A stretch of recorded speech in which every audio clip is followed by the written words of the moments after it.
My review of the Winwing F15EX Throttle, and I thought we'd start with having a quick look. This is on the new 10-year anniversary base. Yeah, that is what it is. It doesn't cost anything extra, so I thought I'd grab one when I was grabbing this. Now, looking at this throttle, obviously the handles are the most important thing. So what we have here is we've got the comms, speed brake, which actually is a 5-way if you need it. We have an extra 5-way over what the 15E is using.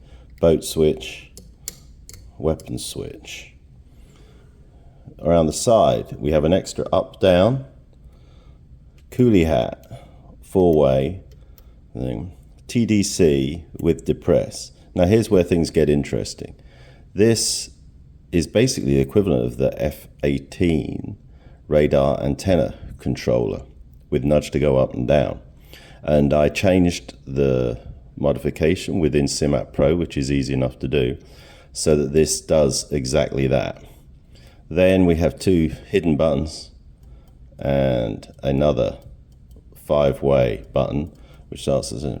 On the side, we have an F16 style antenna elevation control, and then chaff and flare, nudge up and down. So, with all that being said, this thing does everything.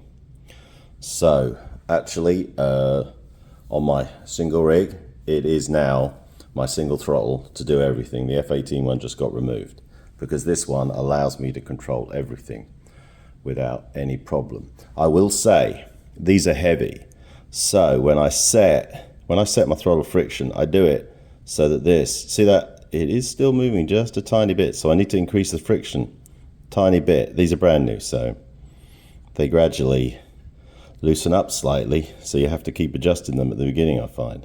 But these are heavy. They have vibration in them, which I've already turned off. I use a jet seat for that, which is significantly better, because that's where you actually feel the vibration on the plane through your butt. All right, so that's a look at that. Now I'll bring up SimApp Pro and we'll go and have a look at it on aircraft usage. Okay, so just a quick look. This is the installation on the Next Level Racing Boeing cockpit. Actually, since you last looked, and nobody go on about the wires, they're constantly changing and I'm fed up with trying to wrap them up, so I don't. Alright, as you can see here, I now have a Whirlpool collective. It's on actually. The brace sticking on the side here is just a roofing brace from Home Depot for $2 with a couple of extra screw holes put in it.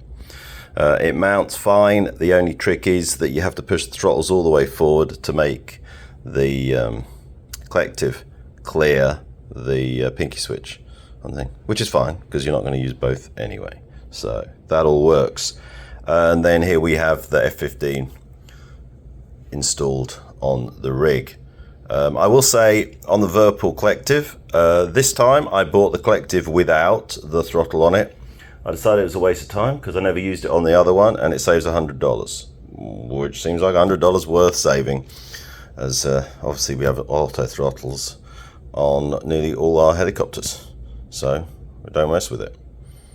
Alright, now to carry on with a bit of... you can see, so I'm starting down here, we've got the weapon button.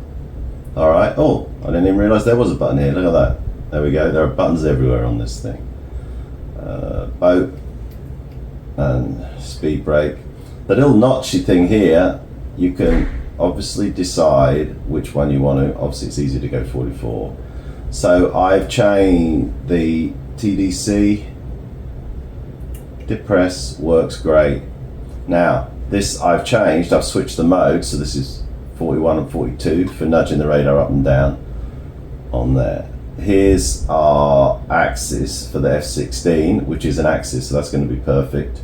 So we'll have a look at that. I've turned all the vibration off, and we have a 5-way sitting here that's actually just got one button push on thing. I'll move something over. I've actually used this one as my TeamSpeak Discord transmit, and then that way I get to keep the radios as the radios. Yeah. And everything else on the bass side of things is pretty standard.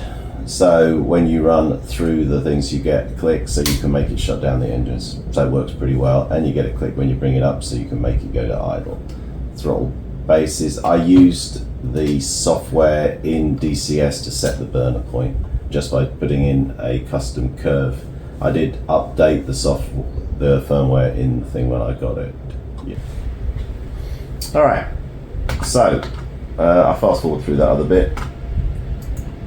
We did a bit of messing around. The brightness of my HUD. All right, there we go. And let's see the things working. And we have our screens down. Let's see, cursor's working now. All right, that looks good. Targets here, antenna elevation. I can just roll it with my oops. And we can roll it up and we can roll it down. Hello. There we go. Yeah. So it is pretty nice because it's going to go where we need it to go. Alright. Yeah.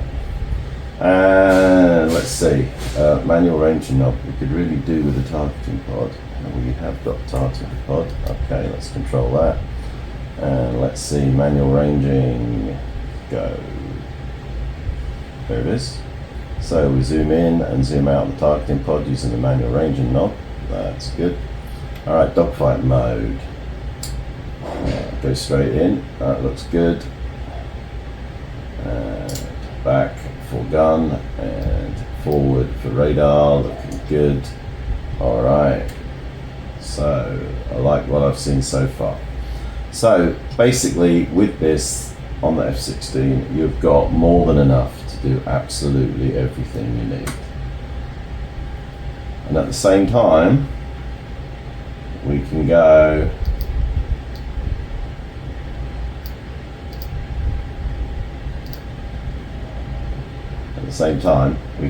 and use an F15 and have everything working correctly. So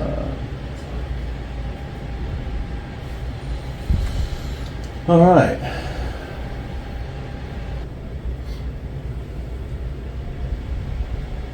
So in summary, here we are in the F15. Yeah, cursor's working nicely. It goes up. Oh look, there are people out there. Yeah, so we'll just bring it down.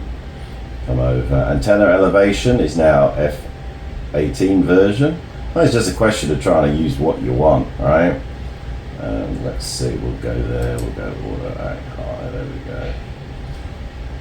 Let's go throttle twist high. There we go.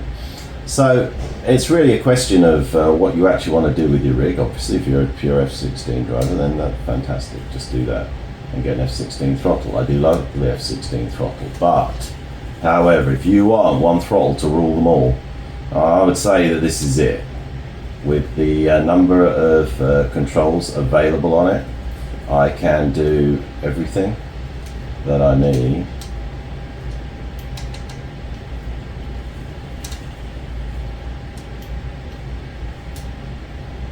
There we go. Oh look, it's a whole load of frames. So you can do everything I need with this, and it just works well. So in summary, a great throttle. I really like it. I'm dead impressed. Obviously I haven't had it that long and I haven't tried the vibration, which I'm not going to, but it is a really nice piece of kit. GTC, everything is working really nicely. I really like it, and if I was only to have one throttle, which I'm only going to have one throttle on this rig, this is now it. I'm just going to leave it, fly F16 using that. Yeah, there's a little bit of a learning curve each time you jump in because you've got to sort out which was which, button was which, etc, etc. I've got track swapping like crazy. Yeah, so that's my summary.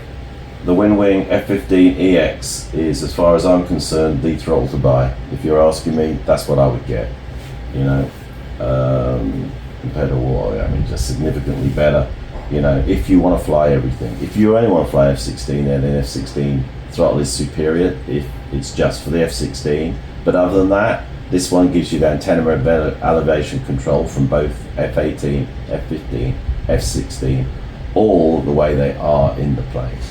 So I like it, dead impressed, I'm very happy with it, and it's now permanently going to be sitting here on this rig, and I'm not going to mess around swapping throttles or anything over here. I no longer need to buy an F16 throttle, which I will.